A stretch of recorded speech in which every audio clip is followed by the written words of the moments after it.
Hi guys, it's week 7. I'm back down at the workshop again at Plastskador, and before we get started and we go in onto the boat, I'm just going to show you in the administration office just upstairs here, and you can see exactly how the planning's done and exactly how many boats that they've got in line to go in this year. These are all the boats down this list that have to be repaired probably this year. These are all the boats that are finished and sort of ready to go out and be invoiced for. And this is sort of the planning board now. Now this is not quite up to date at the moment, but you can see with the different halls that they've got to plan with. Different halls have different capabilities, right? Some of these halls have slings in and some of them don't, so they need to plan ahead a little bit on this one and see exactly what job needs to go in where. Right now it's the start of March, and they're busy right way up until midsummer, which is the middle of June at the moment, so they're really in high demand in this workshop. And like I said before, they're working with all the major insurance companies as well, so it keeps them quite busy with what they're doing with the boat repairs here. We picked up Aurora brand new in 2019 from the factory. The plan was to put our boat on a charter program to help with the costs in keeping her, but after a grounding in July 2020, she has been on the hard ever since.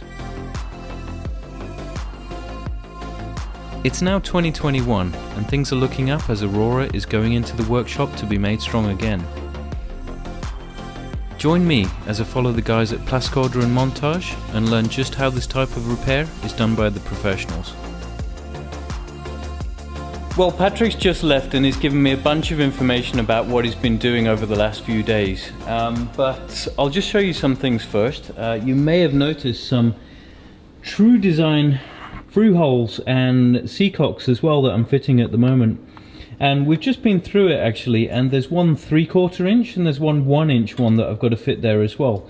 But the problem is that the hull is now so thick that it's not enough thread on the top side to fit the seacock with this collar. So basically the through hole will sit on the bottom there, then the collar will sit on top of that, and then of course the seacock will go on top of that one, but there's just not enough thread that will be sticking out to actually fit this seacock on. So basically what I'm going to have to do is try and find some through holes a bit longer, and I think they must do the extra long versions so that I can get seacocks on there and there's plenty of thread for the for it to grip on there.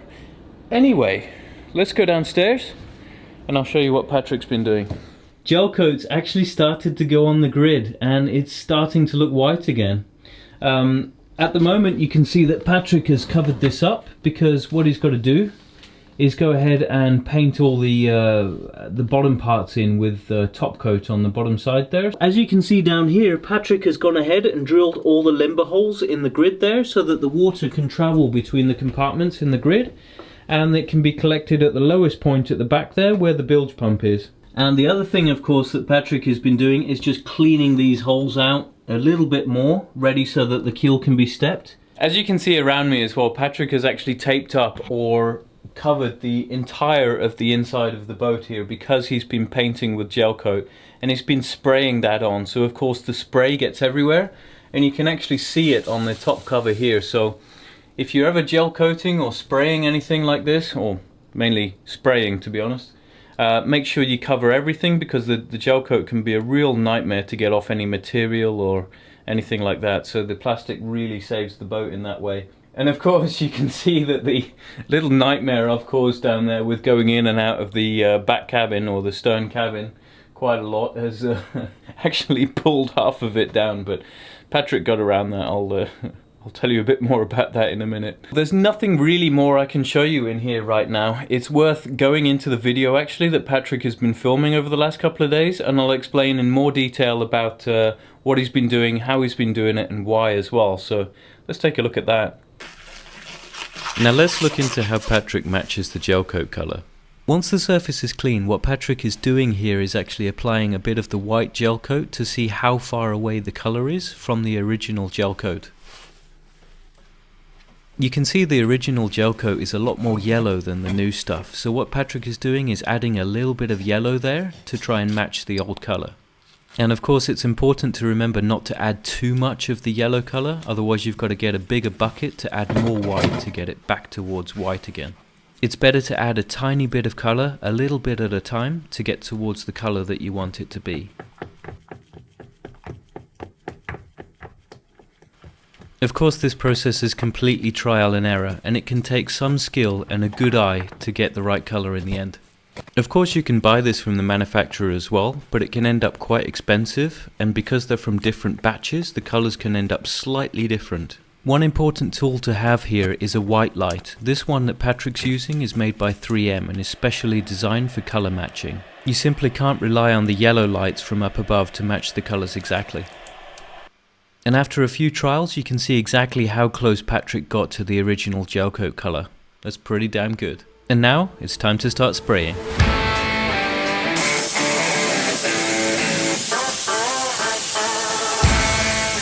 It's important when you're spraying to use nice long smooth strokes and never to leave the nozzle in one place for too long. So if you notice in the top left hand side of the screen you can see the plastic slowly moving. This is because the sheeting was slowly coming down on Patrick just as he started spraying there, and this must have been quite a scary experience because if it did happen, this would have messed up his spray job.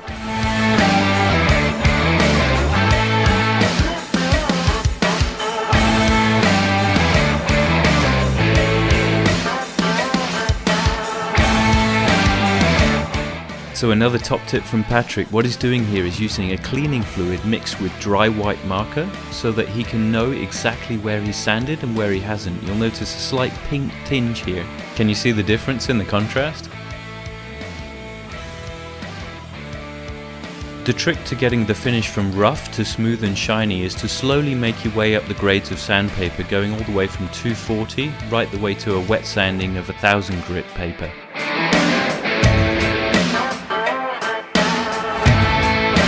And this is the final sandpaper here. This is the 1000 grit wet sanding.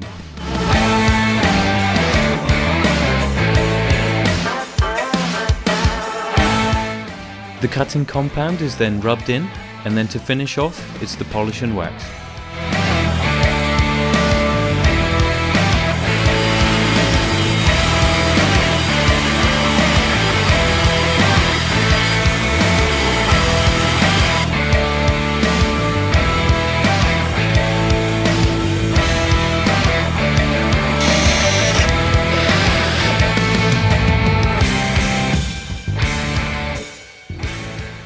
Alright guys, it's Friday. I've just arrived at the workshop and I've spent the last hour and a half trying to get here on a journey that should take about 30 minutes. Anyway, I hope Patrick can cheer me up. I'm gonna go in the workshop and see what he's done.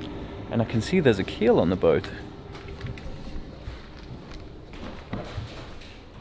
Yo! Hello there. Patrick! How's it going? Yeah, it's good, you? Yeah, it's good. There's a keel on the boat! Yeah. Awesome. Check this out guys, the keel is back on the boat, at least temporarily, and I'll explain the reason why. Basically the keel, the top of the keel was in like a banana shape or a concave shape, so Patrick had to go ahead in the end and fill the top of the keel with the fiberglass compound so that the shape could be matched with the hull and the keel so that they go together hand in hand. At the moment, only the front and the back bolts are on, and this is because once the fiberglass compound is dried up there, once it's set all in place and around the keel bolts as well, the boat's going to be raised again off the keel, and then it can be prepared so that the Sikaflex can be laid on top of the keel and go in the gaps. So to actually align the keel with the boat to make sure it's perfectly straight with the center line, what they do is they attach strings to the very center of the bow, lead them down all the way down to almost the floor, and then they align that with the keel. They do this on both the front side or the bow side and the stern side as well, so that they can tell that the keel is perfectly aligned with the boat.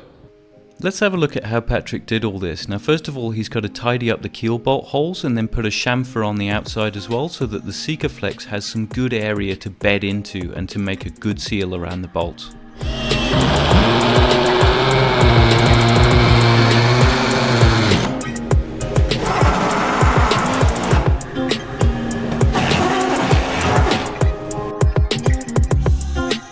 Next, Patrick is carefully moving the keel into the right position so that the boat can be lowered down onto the top of the keel. Here you can see that yellow thick tape around the keel bolts there. This is so that when the keel next comes off, the bolts can slip out through and leave the tape behind. You can see that Patrick's also applying masking tape to the top of the keel so the keel itself doesn't stick to the bottom of the hull also. And of course, it's better to mask everything off so you don't get the mess everywhere.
When aligning the keel, it's very important that the boat's also level as well from port to starboard so that the keel sits straight in line with the hull. Of course, when the guys are shifting these keels around, you've got to be very careful where the weight's going here. This keel, being as it's the deep draft keel, or the normal draft keel rather, the boat draws 2.1 meters, and this keel weighs 2,665 kilograms. The shallow draft weighs 3,148 kilos, so that makes a difference of 483 kilos, which is actually quite a difference when you consider this boat weighs around about 10 tons. So if you want to go for the shallow draft option on these boats, you're looking at a 5% additional weight on the boat, but you gain an extra 40 centimeters lift on the keel. Patrick has nicely drilled another hole for me to move the through hull slightly forward from the original hole, and this has just got to be glassed back up again, which isn't such a big job. Top tip from Patrick: if you ever have any of this fiberglass compound drip onto the keel or anything else, wait until it dries before you try and get it off, otherwise you end up in a bit of a mess there. So when it's dry, it comes off far easier. Well, my shoes are coming off for the next part because there's a lot of progress going on downstairs. Let's go and have a look.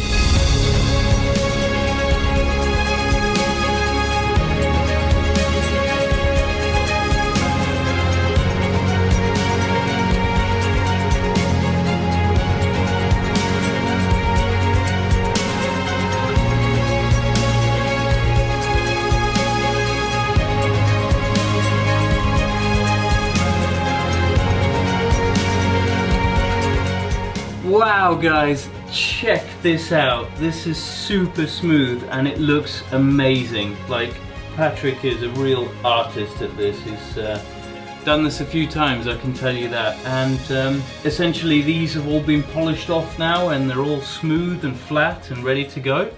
And the compartments have also been gel coated now. So there's been 2 coats of gel coat applied to all of the compartments here. Both of the layers have had wax in, and what Patrick had to do is do one layer one day and one layer the next day, which means he had to sand in between, but it's really not a problem. And the reason why he does 2 coats as well is so that he doesn't miss anywhere, and you've got a good layer on there as well to cover all of the glass underneath. But this looks incredible. She looks like a brand new boat again. I'm so happy about this, and I'm sure when Tanja sees this as well, she's also going to feel the same.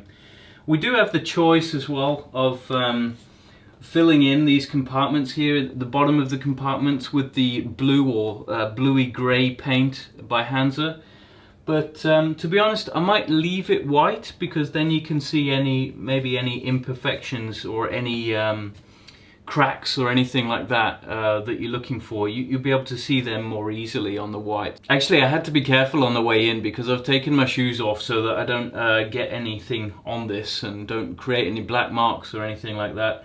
And in my socks, I just stepped on this and almost went flying on my back. You know, it's so smooth and so, oh, it's just nice. Guys, I can really see some nice progress going on here, and it's making me really, really happy. So here's a time lapse, guys, of Patrick applying the gel coat to the bottom compartments in the grid. Now there's nothing special to say here, it's just literally rolling the gel coat on. Of course, as soon as Patrick pressed record, the camera fell off position, so we didn't get the shot that we wanted, but here's the time lapse anyway.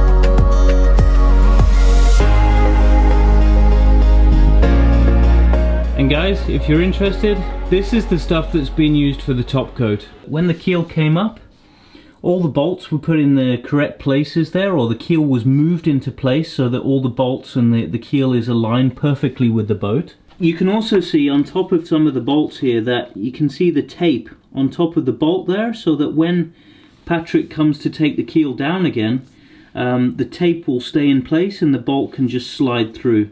And then the next time that the keel will be mounted, it'll be Sikaflexed in place and then properly sealed as well. Patrick has drilled me some nice big limber holes so I can get in there and fetch any water out that gets stuck in that area. The plastic has all come down now so I can get around and start doing some projects before it goes outside. It's actually quite nice working in a workshop in 20 degrees at the moment. You know, the temperature outside is still like 4 degrees, so you always have to heat the boat up before you start doing anything, and yeah. It's a perfect opportunity to get a lot of things done. Also guys, top tip from Patrick, if you're ever painting something and you don't want any of the bits left behind from any of the rollers, use an air gun and blast it around. While it's on the roller, of course, I just can't find one around here now, but if you blast it around the roller, around the handle, sorry, it will get all of those bits off so that you're not left with any pieces of material left on the bits that you're painting. I didn't think about it before, but it's kind of a handy tip, right? Anyway guys, thanks for joining us in our journey on this repair process. It really means a lot to us with all of the comments that we're getting, all of the tips and tricks from you guys. It's really welcome. Thanks very much. And on that note, we'll leave it till next week. We'll come back down again on Tuesday, see how far Patrick's got. Thanks then. Have a good weekend, guys. See you next time.